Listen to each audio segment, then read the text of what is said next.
So last time we had looked at some very basic properties of stars, which we can measure sitting on Earth. And we saw that what are the patterns which we see, how those properties are distributed by drawing the HR diagram and looking at different patterns in them. And our next task was that looking at those patterns. Just give me a minute.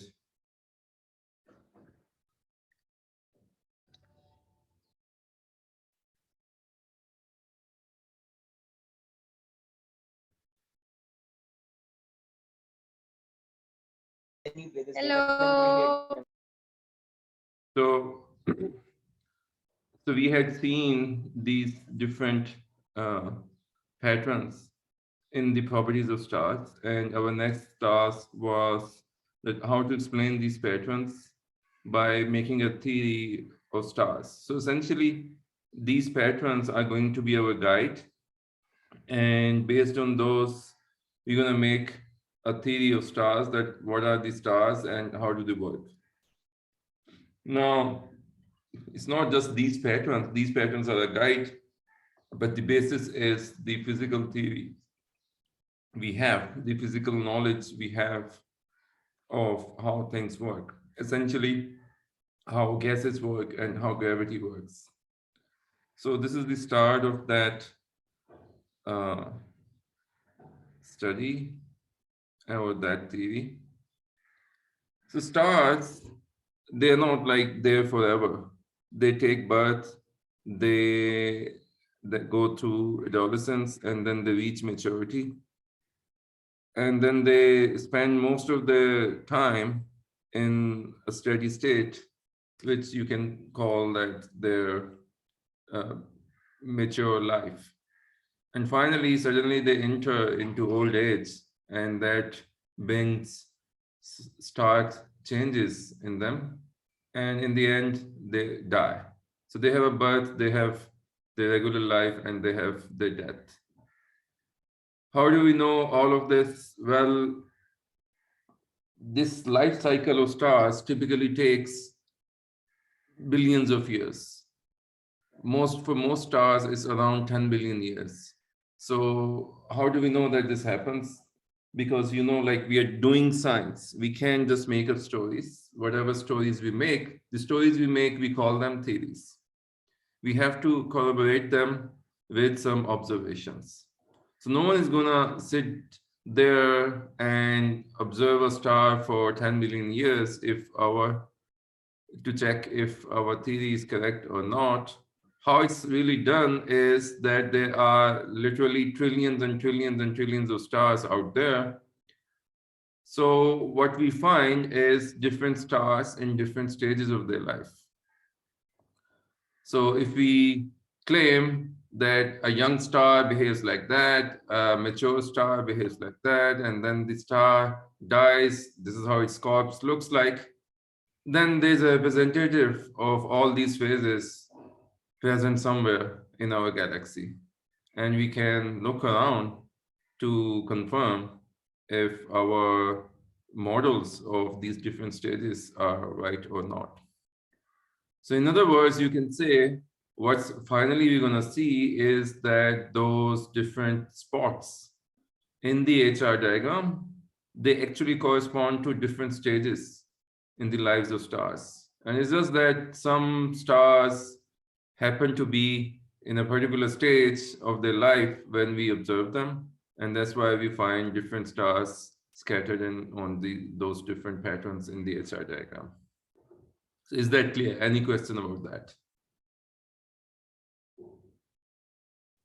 By the way, I don't suspect, but I get this feeling whenever I'm teaching, like people just turn on they just join the room and then they just doze off. because whenever I ask a question, no one replies, unlike in the physical class. So let me know if you... No, sir, I'm here, sir, I'm here. Okay. So let me know if you prefer physical or do you want to continue online for the rest of the semester? Sir, I'm fine with both.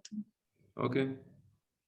I am tempted to do it online because it will have some recordings available. And also I have to do quite a few of makeups. So those will have to be online in any case. And I want to give people a chance to catch up on their pace if they can't keep up with too many classes happening in a week. So that's why I'm tempted to do it online. But if you prefer physical, we can do the same setup from the classroom so that you can be present and we can also record at the same time. So I'll think about it if we can do it next week. So that was the point, that the stars, they take birth, they go through a cycle and then they die. So how do the stars are born? They are born in what you call interstellar nebulas. So these are, what is a nebula? Nebula is just some hazy things. In old times, it was just some haze you saw in the sky. So when you point your telescopes at different directions, you just don't see these stars, point stars. You also see these kinds of clouds, dust, gas. You can literally feel that it's some kind of a dust or gas present there. So it's what is called an interstellar nebula. So what is a nebula? It's a cloud of hydrogen and helium. Typically 77% hydrogen and 22% helium, because anything in the universe, if you don't focus locally on Earth, what's happening around you, but if you look around at a larger scale, what is the galaxy composed of? What are the stars composed of? So the raw material of the universe is of this kind. That is mostly hydrogen and helium with a trace amount of interstellar dust. Interstellar dust means then it will have like heavier particles. It could have iron, silica, whatnot, which finally make up the different planets. But that's a typical cloud roaming around in the galaxy. And they are extremely cold because there's no energy source. So you leave something to get just lying there, it's going to be very, very cold typically. So they're typically very, very cold, but obviously not at 0K, because they came from somewhere, they retained some energy from their origins, and also because the galaxy has radiation sources. So these are being heated a little bit, so they are not at 0K, but very, very cold. So if you have a cold cloud of gas, what's this going to do? Well, we know that if we have bodies, gravitational bodies, what I mean gravitational bodies, everything is in gravitational, but a system of some objects, which in this case, these objects are the molecules of this gas. So they don't have anything else among them. There are no forces because they are neutral, but they have gravity. They are bound by gravity. So they're just like gravitational system we studied, like if you have two stars or a planetary system, Earth and Moon and bunch of satellites. It's just that. It's just that there are many of them. But essentially, all those laws of gravity apply. So what they're going to do, they're going to typically move around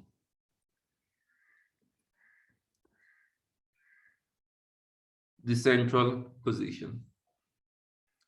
But on top of it, they have temperature. So what does temperature means? They have random motion. Random motion, which gives it some kinetic energy.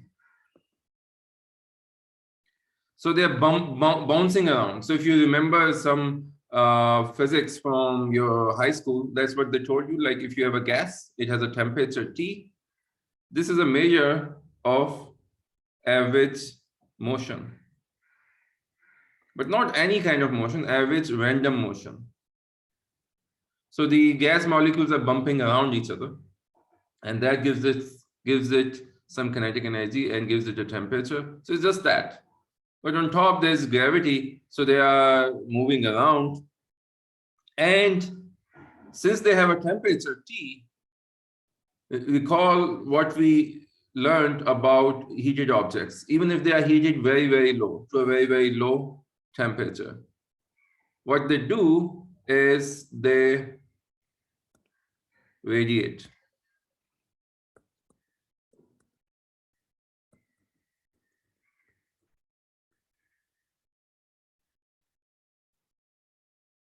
There's thermal radiation.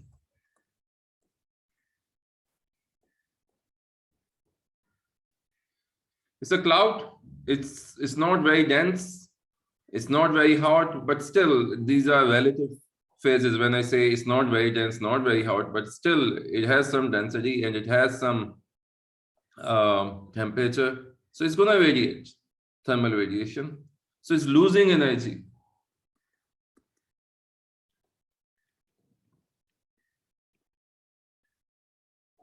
So when it loses energy, where does that energy which is being radiated, where does it come from? It comes from its gravitational collapse. It's just like we discussed that you have a brick, you drop, its potential energy decreases, and that is Excuse me, sir. converted. Ji sir आप अपनी screen unshare करके अच्छा हाँ खैर आ गई अभी 1 second को गायब हो गई थी सही है थैंक यू आ गई है वापस नजर if you drop a brick, what happens? Its potential energy decreases, and that's converted into kinetic energy. It's going to fall on the floor, going to make a big sound. So sound energy probably going to break someone's head and create also some heat. So that gravitational potential energy can be converted into other forms of energy. That's what happens in a hydro dam, hydroelectric power station. You drop water and that's converted into other forms of energy. So this thermal radiation which is coming out, its source of energy is again gravitational potential energy. So if it comes out, what's going to happen is that these molecules, they're falling in on average.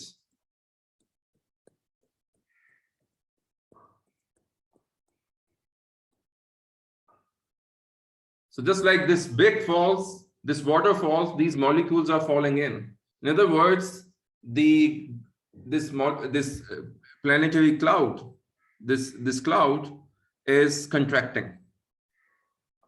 So it's a gravitational system tries to collapse to its center, unless there's something to stop it, some pressure or some source inside. So it collapses and it leaves off radiation. When the molecules are far apart, they have more gravitational potential energy. When the cloud collapses, they lose potential energy, which is converted into kinetic energy plus radiation.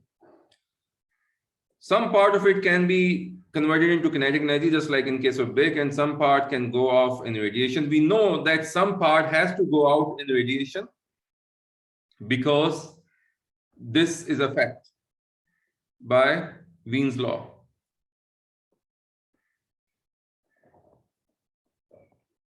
In fact, this can be taken to be the driver of collapse. How is it a driver of collapse? Because the cloud has a temperature, so it must radiate. If it must radiate, it has to get that energy from somewhere. So what's the source? The only source is that it loses some gravitational potential energy. So it contracts.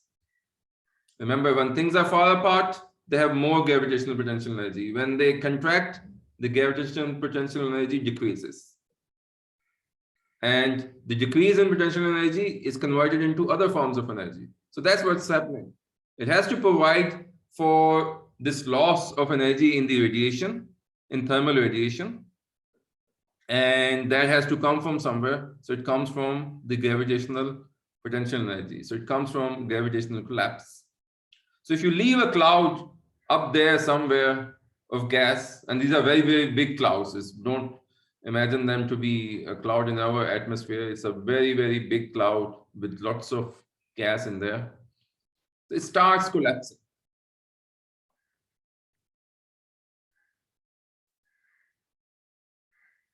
Now, what happens then? Most of the objects you have seen in your life, when they radiate, like if you have a lump of coal, well, let me write here. It radiates. What happens to its temperature? Temperature goes down. So when they lose radiation, when they give off radiation, they're losing energy. And since they have no source of energy, the average energy of the molecules goes down.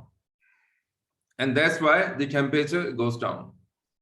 Looks very sensible. We are so used to of it that it looks like the only possibility. If something is giving off radiation, its temperature is gonna go down. As they give off radiation, they cool down like a lump of coal. But that's not true for this gas. That's not true for gravitational systems. A gas which is bound to gravity, these molecules, this is not true. It's actually the opposite. As it gives off radiation, so suppose it had an original temperature of T1. So as it gives off radiation, it heats up. Instead of cooling down, it heats up. So T1 goes up to T2. Now this is quite counterintuitive. Why would this happen? Well, this happens because of Kepler's third law. A consequence of Kepler's third law, because remember, what is the Kepler's third law? Kepler's third law says that if you have a planet out here, here's your center, there's a planet here, out there, it moves slow motion. But if a planet is closer, the motion is faster. Right? So you can apply this to these molecules. When they were far apart, they had an average motion. And that average motion was resulting into an average temperature. As they collapse, they give off radiation. And when they give off radiation, what they must do, they must collapse. Because to give off radiation, they have to lose a certain potential energy. So when they give off radiation, they collapse. So the average distance from the center is less. So the average motion increases.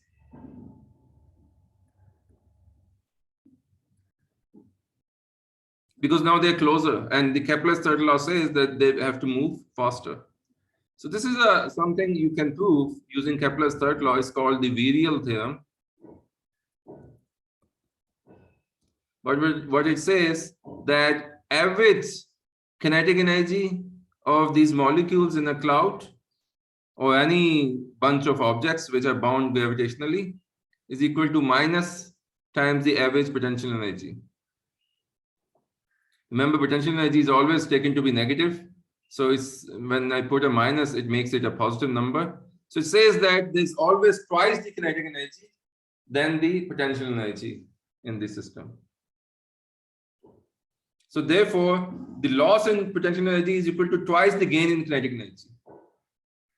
So gravity gives you energy to increase temperature and radiate.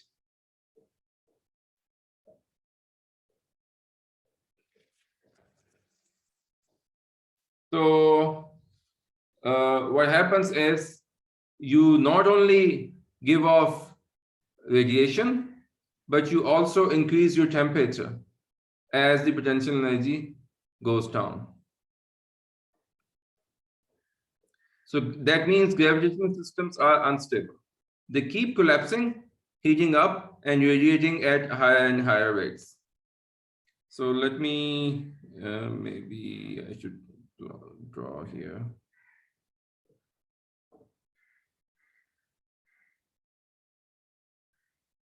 So let's write some steps here. So you have this Wien's law, which implies that one must radiate.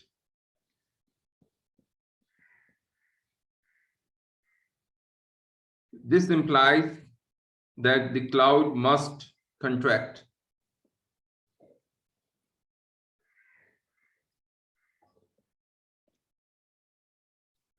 Then this implies when it contracts, then you have the Kepler's third law.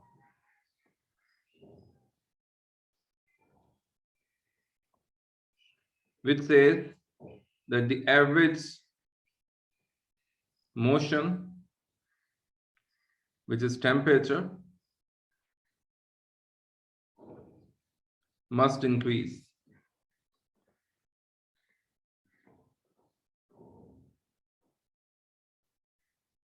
And which says cloud heats up and radiates. So half of the potential energy goes into radiation and half goes into increasing the kinetic energy because of this formula. Because change in kinetic energy is equal to half the change in potential energy. So you lose a certain potential energy. Let's say you lose 2 joules. That's the change, minus 2 joule.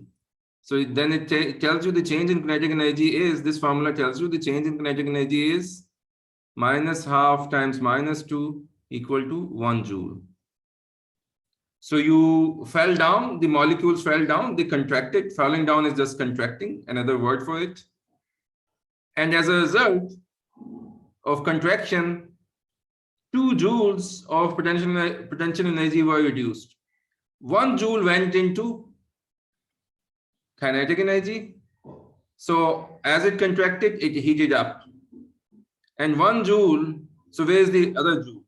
So the other 1 joule went into radiation.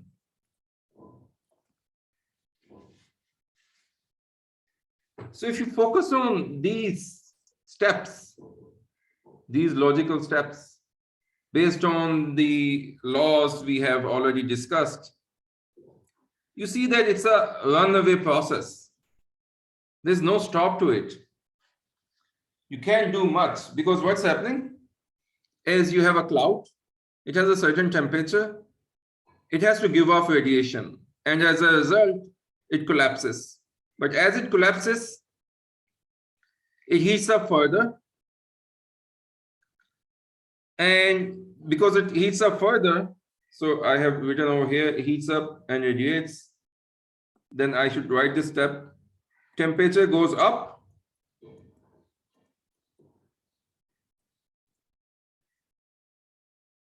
But that implies, again by Wien's law, even more radiation, even more thermal radiation. This is a runaway process. You start with a temperature, you start radiating, you collapse, you heat up, and as you heat up, you radiate even more. because that's what Wien's law tells you. So if you radiate even more, you have to collapse even further at a faster rate. And when you collapse, your temperature goes even further up because of Kepler's third law here. So you heat up even more. And when you heat up even more, you radiate even at a faster rate and at higher temperatures. Your temperature is going up, so you are radiating at more bluer colors, more shorter wavelengths, and by Stefan Boltzmann law, at higher and higher rates. Remember Stefan Boltzmann law? That the rate of radiation is proportional to T4. So if you leave a gas which is only bound by gravity, there's no other force in there, there's just gravity, it's unstable. It's just gonna keep contracting, heating up, and as a result, giving off radiation. Any questions so far? No, sir. Also, sir, ये जो बार-बार screen है ना आईबीएक internet की वजह से बहुत lag कर रही है, मतलब ब्लैक हो जाती है एकदम से और क्या-क्या। सो मतलब ये सारे लेक्चर्स रिकॉर्डिंग आप अपलोड करेंगे ना? हाँ जी। ओके, कब करेंगे सर आप? ये तो आजकल आज ही में कर कर देंगे? दूंगा, ये आज ही कर दूंगा। बस ये, thank you.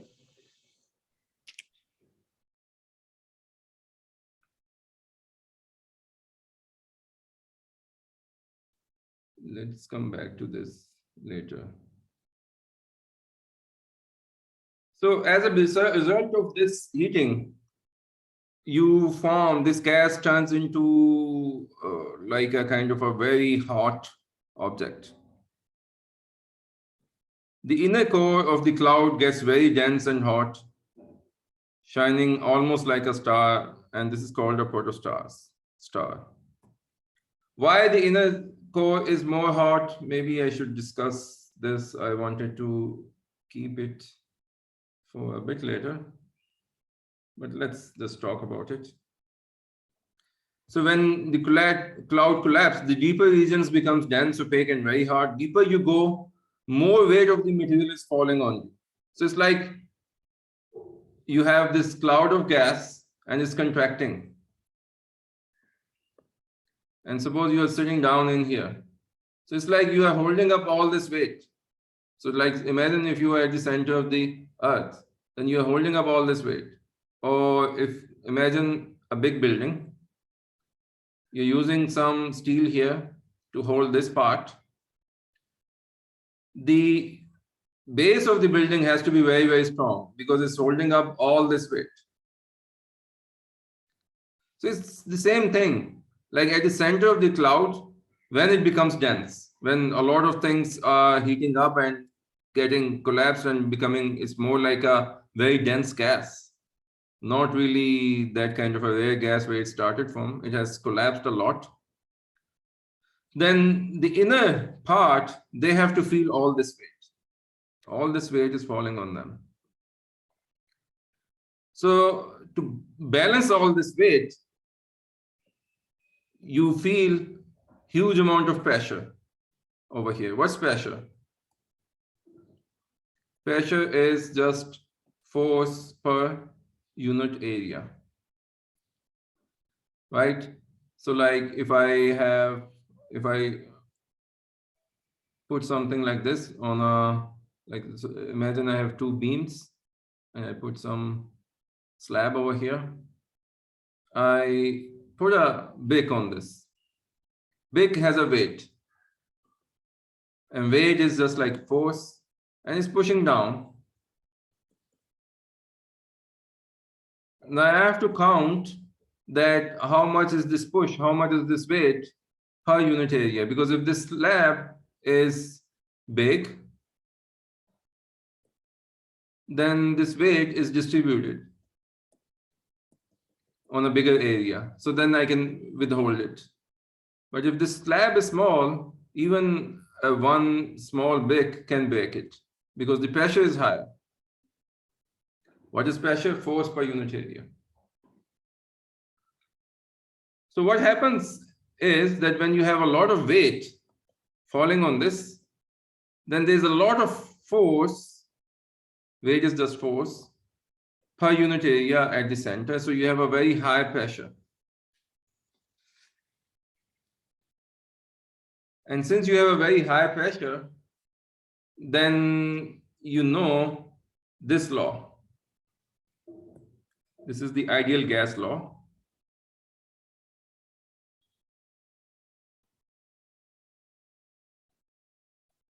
You learned it in your grade 9 and 10. It's usually true for not dense gas, but it can be approximately true for even very dense gases, just like this guy, which is being collapsed. So what is this saying? I can write it like this, that pressure, this is the number of particles.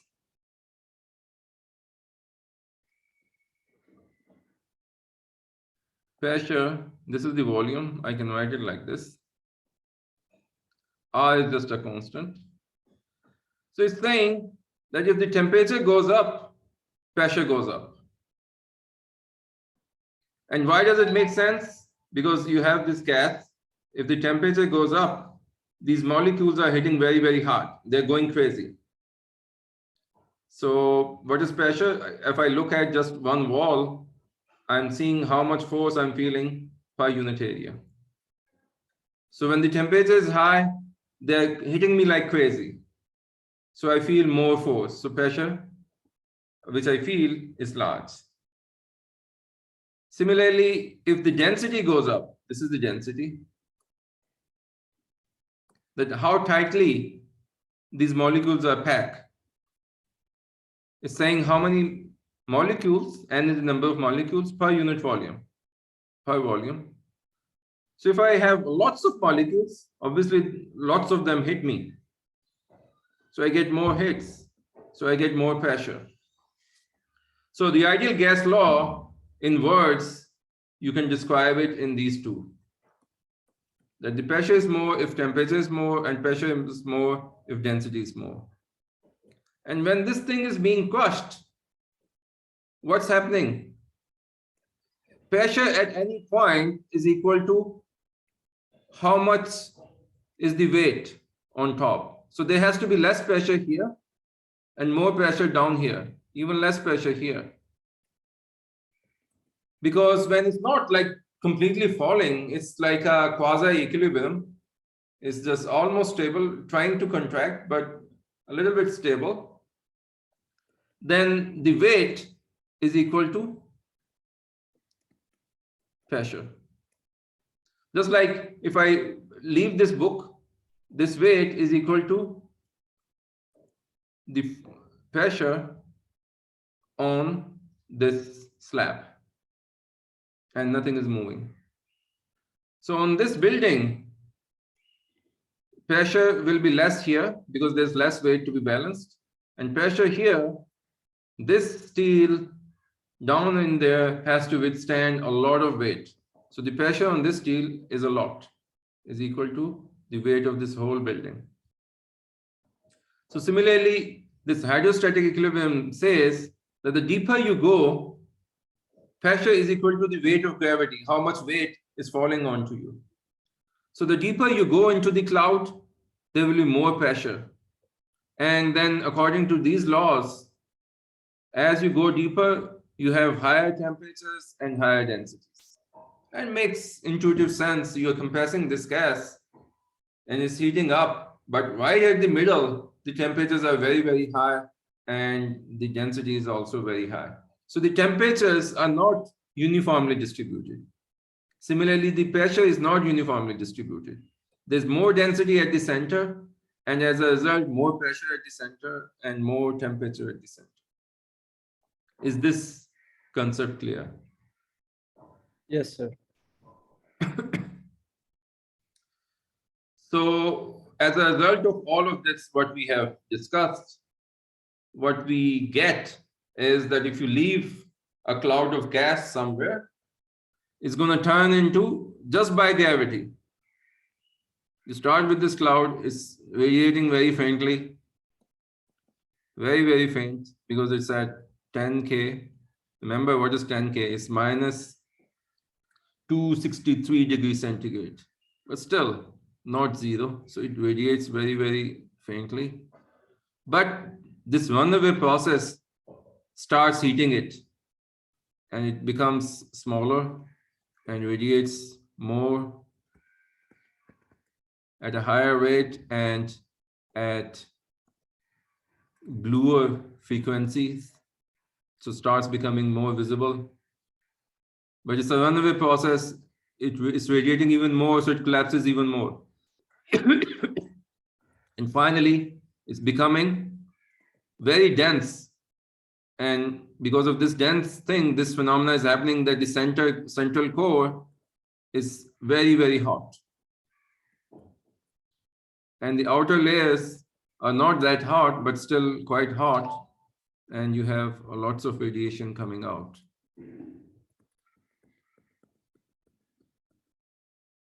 So this kind of thing, in old time, people thought that this is what a star is. But now we know, we call that this is a protostar. So it's shining like a star, but there is no energy source except the gravity. It's getting heated because of the gravitational collapse. And these protostars, then you can say, are progenitors of the stars. They are like the initial states of the stars. Stars are being born in these clouds. So clouds collapse and they heat the core to very, very high temperature. And these stars, these protostars are surrounded by protostellar disks. So what's a protostellar disk? Is these outer layers. Outer layers of the cloud, they take the form of a disk. So why does it become a disk? Well, as it contracts, it starts rotating faster. So that's the Kepler's third law. And also you can describe it in terms of conservation of angular momentum. This probably I'm not going to discuss today, but just recall, I'll show you a video next time. Like if you have a figure skater, how do they spin very, very fast? They start with the arms stretched around and they give them a rotation by kicking on the ground, and then they pull their arms in. So when they pull their arms in, then conservation of angular momentum says that their speed has to go up. So if the size of the object becomes smaller, the rotation has to increase. We will discuss it in a bit more detail, I think, next time. So they start spinning faster, and when the gas spins, it flattens. This is also an effect of angular momentum. This is exactly what happens in case of,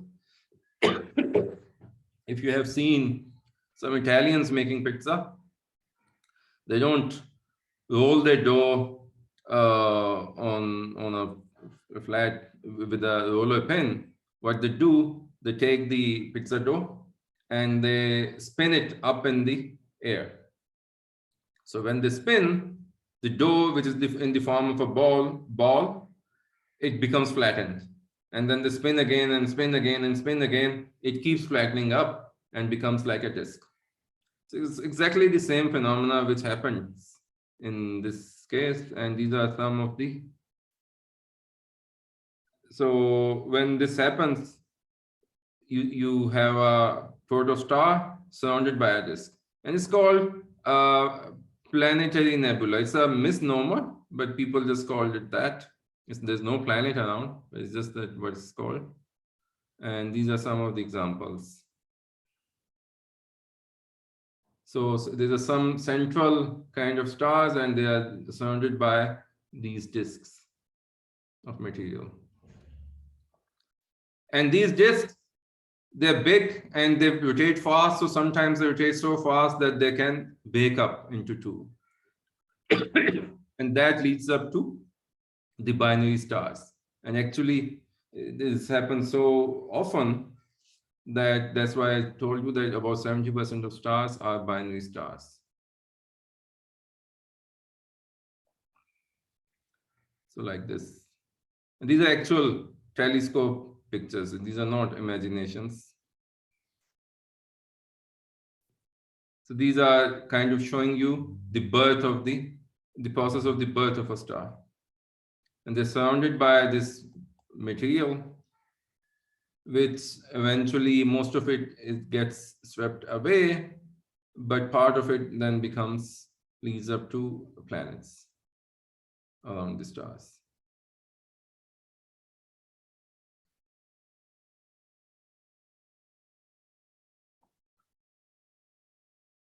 So any question?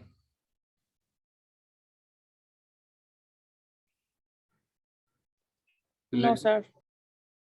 So somehow what happens is when you do it online, you cover a lot of ground. I don't know why, but that's how it happens. Now, this. Sir, मैं बताऊं इसलिए क्योंकि online में trivia नहीं होता. Yeah, I mean, I welcome it. You can jump in, take it just like a normal class. Now, so this is what we think that what happens at the start of the birth of a star. So like this guy is now heated up to a very, very high temperature and surrounded by this double disk. Now, what we studied is that whenever you have this gravitationally bound gas, it's just going to keep collapsing and keep heating up. And there's no limit to it because our logic, it just says that it's going to collapse further, heat up further, radiate more. And whenever it radiates, remember that was the main argument, that whenever a gas radiates, it has to provide for that loss. Where did that radiation energy come from? It came from the collapse. So in order to radiate, it has to collapse. And it cannot choose that I'm not going to radiate because I'm not going to collapse. So I don't want to radiate because Wien's law tells it you have a temperature, you have to radiate. So it's a truly runaway process. There's no limit to it. You cannot halt it. So the question is, what happens? Will it continue to heat up to infinite temperatures, very, very high temperatures? Will it just become very, very small? What's going to happen? Well, there is a halting to this collapse. So this is what I just said. It's always radiating, and using gravitational potential energy to provide for this radiation requires the star to keep collapsing. So how can you stop the collapse? What you need is, I have a temperature and I am radiating, but I don't want to use any of the gravitational potential energy to provide for this radiation. Do not use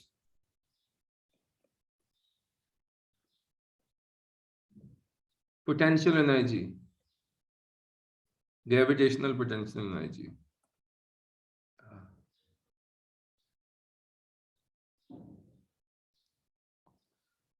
I don't want to use gravitational potential energy. Why not? Because whenever I use gravitational potential energy, I collapse. So if you want to stop the collapse, and that means you do not want to use the gravitational potential energy, then you have to use some other energy. Provide some other source of energy.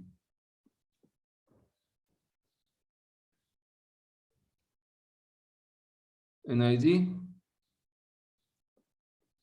for keeping the radiation.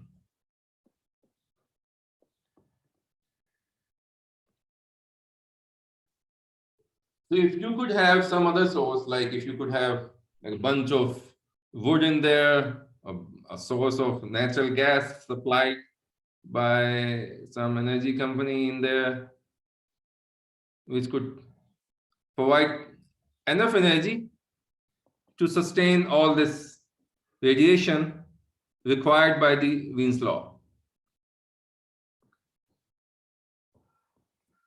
And Wien's law is brutal. It doesn't forgive you. It says, this is the temperature, this is the area.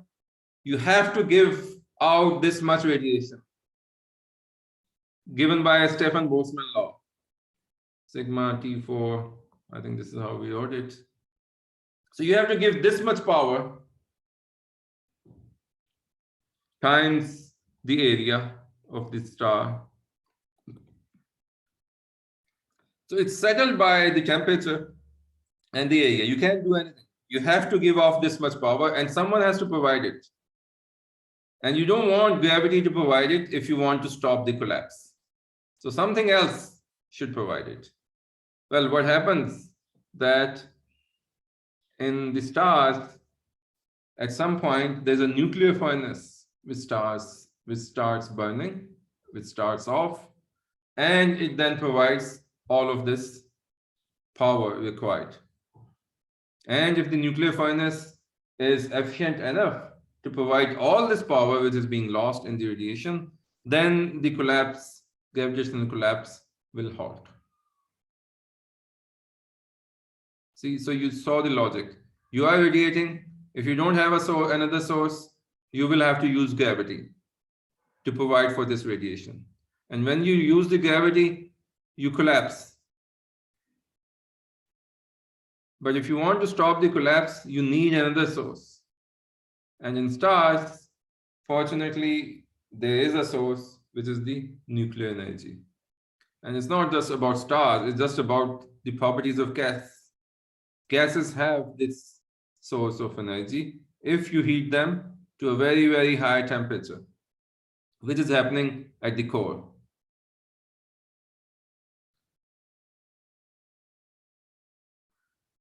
Now, to understand it, what's happening, what is this nuclear source of energy, we need a simple lesson in nuclear physics.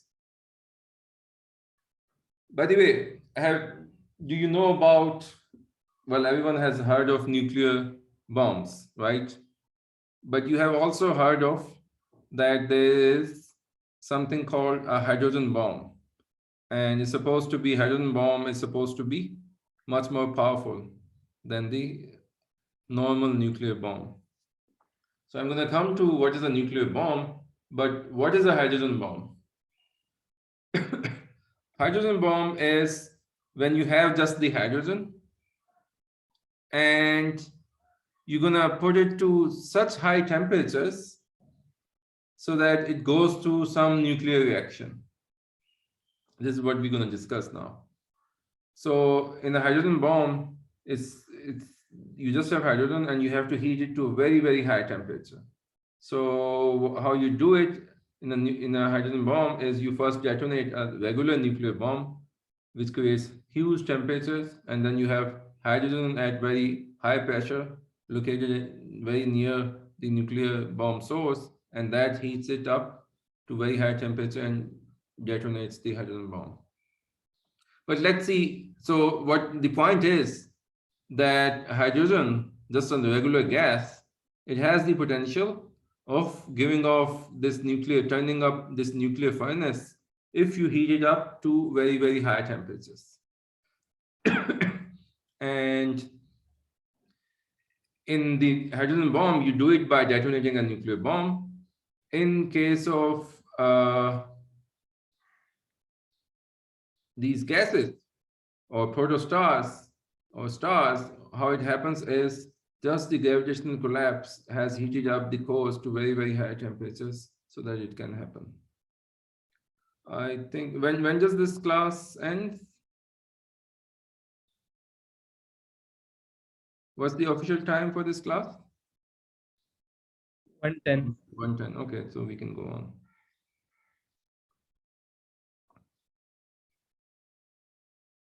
So what do I mean by nuclear energy? That there's a nuclear source. Nuclear energy provides that source, which is being lost.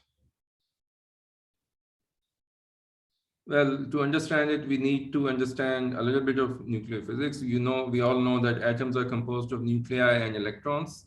So you have this nuclei, which are protons and neutrons, neutrons, and around them are electrons. And nucleus is very, very small. Even it's like 10,000 times smaller than the atom itself. So very, very small, tiny.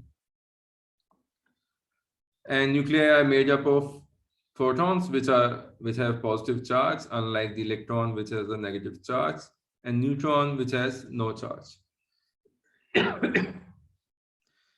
So when you want to refer to either proton or neutrons, typically they are about same in number, at least for elements. And remember, the number of protons, if you recall your high school chemistries, number of protons is called the atomic number.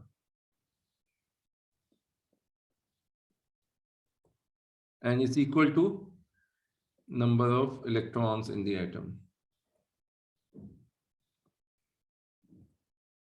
Electrons are not in the nucleus, but in the atoms. So this decides what element we are talking about. If you have six protons, then you are carbon. If you have 2 electrons, then you are helium. 2 protons, then you are helium, and so on. Oxygen is, I guess, 8. If you have 8 protons, then you are oxygen.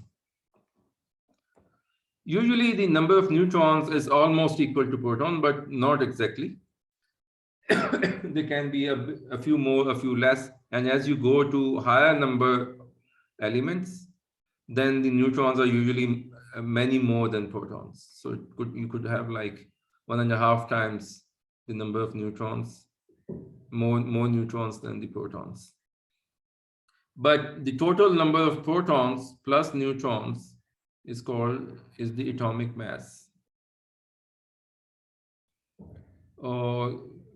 So when we are combinedly talking about them, we can just call them nucleons. And they have almost same mass, protons and neutrons. So you don't have to say atomic mass. You can just say the nucleon numbers. How many nucleons are there? Now, these protons and neutrons, they're bound inside the nucleus. So that means there is a force which is keeping them together. What is keeping this electron near the proton is the electric force.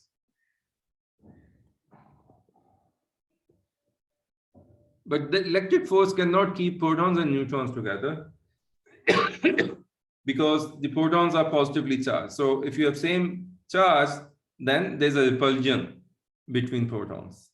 And neutrons don't feel electric force. So there has to be some new force which is keeping them together, which is not only binding them together, but they are overcoming the very strong electric repulsion between protons. So there's a very strong kind of new force between nucleons, and it's called the strong force. Just because it's strong, so you just call it a strong, or people also call it strong nuclear force.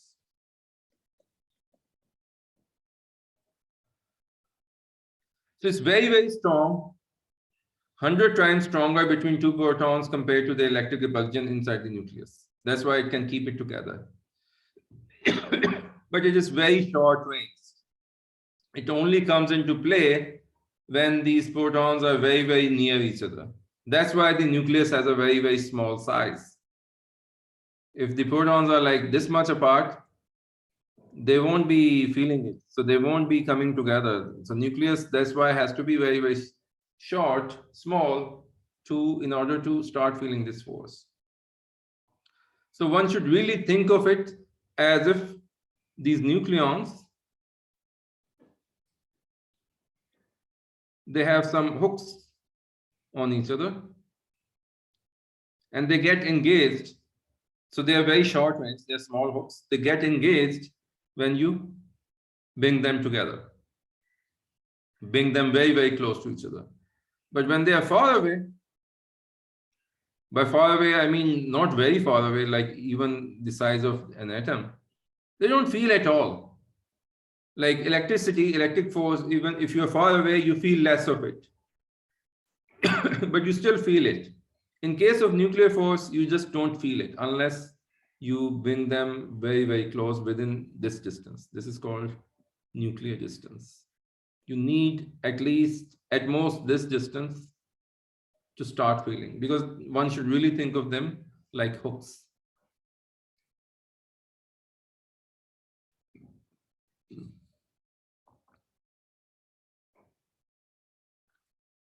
So these hooks are responsible for keeping the nuclei together. So think of it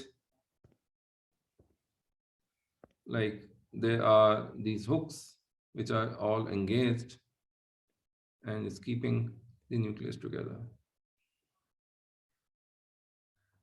Any question?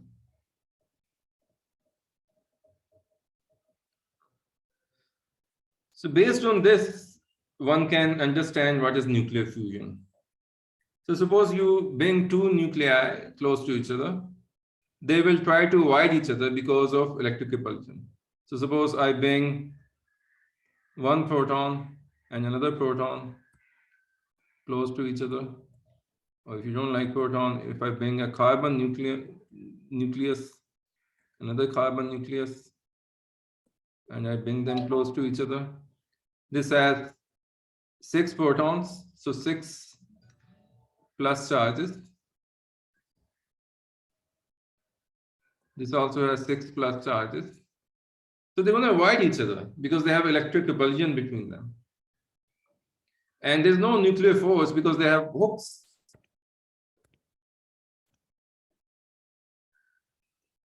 But these hooks do not care when they are far away. They are hooks, they have to come together to get locked. So if you try to bring them together, nothing happens. They just avoid. You try to bring together, this goes this way, this goes this way. But if you smash them with extreme force, then you will be able to overcome the electric repulsion. So you're bringing them by force together near each other. Then what can happen? These hooks can engage. And these two carbon nuclei can come together and form a new, bigger nucleus. So this process is called nuclear fusion. But how do you bring them together, bring them very, very close to each other? Well, one process is that you hit them with each other at extreme speeds. And then you will be overcoming the electric repulsion. So how can you hit them at extreme speeds? Well, one way to do it is what happens in, for example, these large hadron colliders. If you have heard of these particle colliders, like one in CERN, they make these nuclei go in circles at very, very high speeds, speed them up using magnetic fields, and then one is going this way, a bunch is going this way, and a bunch is going in the opposite direction. And then they bring them together, so there's a head-on, very high energy smash collision. And because they have such high speeds, they overcome the repulsion and they come very close and the hooks get encased. But there's a less fancy way of doing it. What is the less fancy way? You just take a bunch of gas. Gas is just these nuclei. And you heat it to a very high temperature. Higher temperature means higher average kinetic energy. So if the temperature is very high, let's say 10 million K, then the average energy becomes so high that it's able to overcome this electric repulsion, and these nuclear hooks can start engaging. And this nuclei can start fusing. Fusing means they get together and form a bigger nucleus.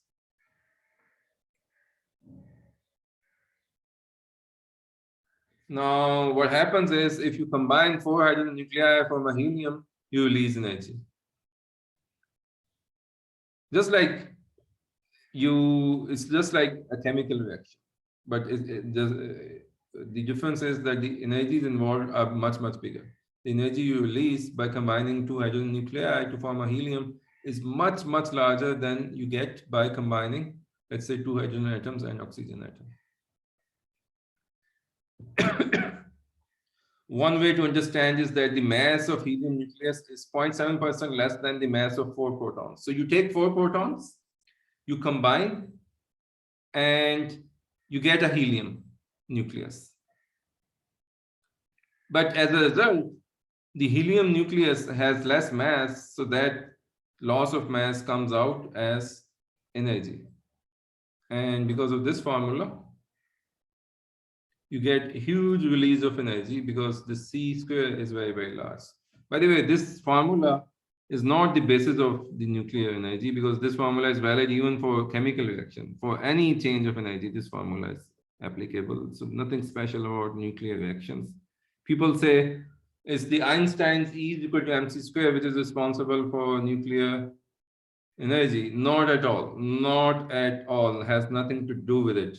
This formula is applicable to chemical reactions, your stove, your geyser, anything. The E is equal to mc square is valid. It's just that in this case, it's so dramatic. You have a change in energy, and energy is being released. So that loss of energy has to come out as a loss of mass, which in this case, because the energy release is so high that the mass can be detected, can be easily measured. But in any case, what happens is when you combine 4 hydrogen to form a helium, energy is released. And that's the source of nuclear energy. And that's what a lot of people are investing. They want to do it on Earth, and they do it on Earth.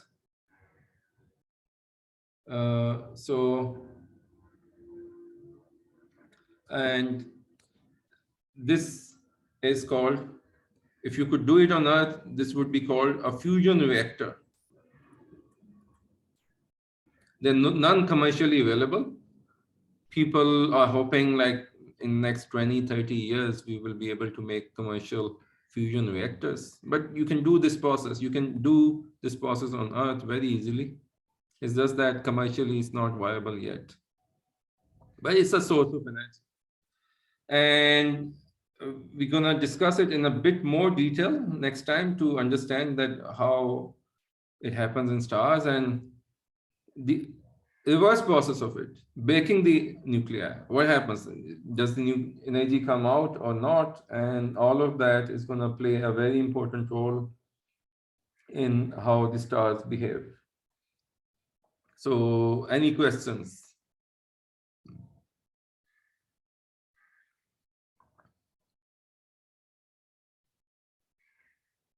Question? If none, I'm going to stop here.